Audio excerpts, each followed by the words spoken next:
단 2번밖에 없던 전설의 기록, 6관왕이 다시 탄생했다. 바르셀로나, 바이에른 뮌헨에 이어 3번째 이름이 새겨진 순간. 그리고 그 역사 한가운데 한국 선수 이강인이 있었다. 그런데 이상하다. 결승전 선발로 나섰던 이강인은 전반 35분 만에 부상으로 쓰러졌다. 그라운드를 떠났고 경기는 벤치에서 지켜봐야 했다. 출전도 못한 선수가 어떻게 역사상 3번째 6관왕의 주인공이 될 수 있었을까? PSG는 왜 그를 끝까지 신뢰했을까? 지금부터 공개한다. 슈퍼스타들 사이에서 필요할 때마다 쓰이던 선수였던 이강인이 어떻게 PSG의 전설적인 시즌에 이름을 남기게 되었는지, 부상과 좌절 속에서도 웃으며 트로피를 들어올릴 수 있었던 이유, 이 이야기를 끝까지 보면 축구에서 진짜 가치 있는 선수가 무엇인지 알게 된다. 이강인의 PSG에서의 일상은 화려해 보이지만 늘 결핍이 있었다. 세계 최고의 클럽, 세계 최고의 선수들이 모인 팀에서 그는 항상 주인공과 조연의 경계에 서 있었다. 선발과 교체를 오가며 다양한 포지션을 소화했지만 이름만으로 팀을 대표하는 선수는 아니었다. 능력은 인정받았지만 스포트라이트는 언제나 다른 슈퍼스타들에게 쏠렸다. PSG라는 거대한 무대는 그에게 기회이자 시험이었다. 잘하면 쓸모있는 선수, 못하면 언제든 밀려날 수 있는 자리였다. 그는 공격수도 미드필더도 확실한 포지션도 아닌 채 팀의 빈자리를 메우는 역할을 맡았다. 기록은 나쁘지 않았지만 이강인이 있어야 PSG가 돌아간다는 말은 아직 나오지 않았다. 세계 최정상 클럽에서 살아남기 위해 그는 묵묵히 자신의 역할을 수행할 뿐이었다. 그러나 마음 한켠에는 항상 질문이 남아 있었다.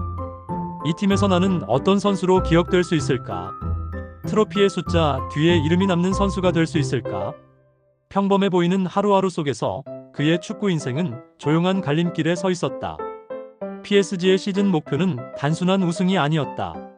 루이스 엔리케 감독 체제 아래에서 팀은 완벽한 시즌을 선언했다. 프랑스 리그 앙, 쿠프 드 프랑스, 트로페 대 샹피용, 그리고 구단 창단 이후 그토록 염원하던 유럽 챔피언스 리그. 여기에 슈퍼컵과 인터컨티넨탈컵까지 모든 대회를 쓸어 담겠다는 선언은 곧 모든 선수에게 극한의 요구를 의미했다. 이강인에게도 선택의 시간이 다가왔다. 주어진 역할만 수행하는 선수로 남을 것인가, 아니면 더 큰 책임을 짊어질 것인가. 시즌이 진행될수록 주전 선수들의 부상이 이어졌고 감독은 전술 변화의 해답을 찾고 있었다. 그때 이강인의 이름이 반복해서 호출되기 시작했다. 멀티 포지션, 전술 이해도, 볼 운반 능력. 팀은 그에게 더 많은 것을 요구했다. 이 부름은 기회이자 위험이었다. 성공하면 중심으로 올라설 수 있었지만 실패하면 모든 책임을 떠안아야 했다. PSG의 역사적인 도전은 이제 이강인을 시험대 위로 올려놓았다. 기회가 커질수록 부담도 커졌다. 이강인은 이미 알고 있었다. PSG에서의 실패는 단순한 부진이 아니라 기회 상실을 의미한다는 것을. 치열한 경쟁 속에서 한 번 밀리면 다시 올라오기 어렵다. 잦은 포지션 변화는 체력과 집중력을 동시에 요구했고 경기 일정은 숨 돌릴 틈을 주지 않았다. 자신에게 쏠리는 기대가 커질수록 두려움도 함께 커졌다. 과연 이 무게를 감당할 수 있을까? 실수 하나로 여론이 돌아설 수 있는 환경에서 그는 스스로에게 질문을 던졌다. 이 팀에서 나는 정말 필요한 선수인가? 실패했을 때 돌아갈 자리는 있는가? 조용히 자신의 역할만 해도 시즌은 흘러갈 수 있었다. 굳이 위험을 감수하지 않아도 된다. 이강인의 마음속에서는 주저함이 고개를 들었다. 그러나 동시에 알고 있었다. 이 부름을 외면하면 그는 영원히 좋은 조연으로만 남게 된다는 사실을. 그때 루이스 엔리케 감독의 시선이 이강인에게 머물렀다. 감독은 그를 특정 포지션의 선수로 보지 않았다. 대신 전술을 움직이는 열쇠로 바라봤다. 가짜 9번, 중앙 미드필더, 측면 연결고리. 상황에 따라 팀의 흐름을 바꾸는 스위치 역할을 맡겼다. 엔리케는 명확한 메시지를 던졌다. 너는 빈자리를 채우는 선수가 아니라 판을 바꾸는 선수다. 이 말은 이강인의 사고방식을 바꿔놓았다. 더 이상 포지션에 얽매이지 않고 경기 전체를 읽기 시작했다. 동료들의 움직임, 상대의 약점, 공간의 흐름. 그는 자신의 축구를 재정의했다. 멘토와의 만남은 단순한 조언이 아니라 정체성의 전환이었다. 이강인은 이제 팀의 톱니바퀴가 아니라 기어를 바꾸는 손이 되기로 결심한다. 결단의 순간은 갑작스럽게 찾아왔다. 주전 선수들의 연이은 부상으로 팀은 위기에 놓였다. 대체자는 필요했고 감독의 선택은 이강인이었다. 그는 더 이상 뒤에 숨을 수 없었다. 경기장에서 보여줘야 했다. 첫 관문은 경기력 그 자체였다. 공격과 중원을 오가며 팀의 흐름을 유지했고 결정적인 장면에서 연결골이가 됐다. 화려한 골보다 중요한 순간에 팀을 살리는 선택을 했다. 관중의 시선이 그에게 향하기 시작했다. 비난도 기대도 동시에 쏟아졌다. 그러나 그는 흔들리지 않았다. 이강인은 처음으로 대체 자원이 아닌 전술의 핵심으로 인정받기 시작했다. 경계선을 넘는 순간이었다. 이제 돌아갈 길은 없었다. 시즌 중반 이후 PSG는 혹독한 시험대에 오른다. 빅매치 연속, 살인적인 일정, 내부 경쟁. 모든 경기가 결승 같았다. 상대 팀들은 PSG를 꺾기 위해 집중 견제를 시작했고 이강인 역시 표적이 됐다. 그러나 동시에 동맹도 생겼다. 동료들은 그의 움직임을 이해하기 시작했고 패스의 타이밍은 점점 정교해졌다. 그는 팀의 균형을 잡는 축이 됐다. 하지만 시험은 끝나지 않았다. 체력 저하, 작은 부상 신호, 그리고 언제든 밀려날 수 있는 현실. 이강인은 매 경기 자신의 가치를 증명해야 했다. 이 단계에서 그는 단순히 살아남는 것을 넘어 팀과 함께 싸우는 법을 배웠다. PSG의 역사적인 여정은 아직 끝나지 않았고 더 깊은 시면이 그를 기다리고 있었다. 시즌의 끝이 보이기 시작하면서 PSG의 목표는 더욱 선명해졌다.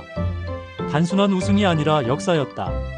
축구 역사상 단 2번밖에 없었던 6관왕, 바르셀로나와 바이에른 뮌헨만이 도달했던 전설의 영역. 이강인은 그 숫자의 무게를 실감하고 있었다.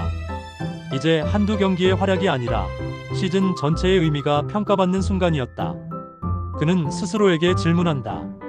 나는 이 팀의 여정에서 어떤 존재인가? 기록 뒤에 숨는 이름인가? 아니면 역사의 일부인가? 경기장에 설 때마다 책임감은 더욱 커졌고 실수 하나가 모든 것을 흔들 수 있었다. 팀의 사명과 개인의 정체성이 겹쳐지는 지점, 바로 그 시면 앞에 이강인은 서 있었다. 여기서 물러서면 지금까지의 모든 노력은 조연의 기록으로 남게 된다. 앞으로 나아가면 감당해야 할 때가 역시 커진다. 그는 선택해야 했다. 안전한 길이 아닌 역사로 향하는 길을. 운명의 순간은 가장 잔인한 방식으로 찾아왔다. 인터컨티넨탈컵 결승전, 이강인은 선발로 그라운드에 섰다. 전 세계가 지켜보는 무대, 역사로 가는 마지막 관문이었다. 그러나 전반 35분, 불의의 부상. 그는 더 이상 뛸 수 없었다. 그라운드를 떠나는 순간 모든 것이 끝난 듯 보였다. 결승전에서의 활약, 주인공의 기회, 모든 것이 사라졌다. 벤치에서 경기를 지켜보는 시간은 길고도 고통스러웠다. 축구 선수에게 경기장에서 싸울 수 없다는 것은 일종의 죽음과 같았다.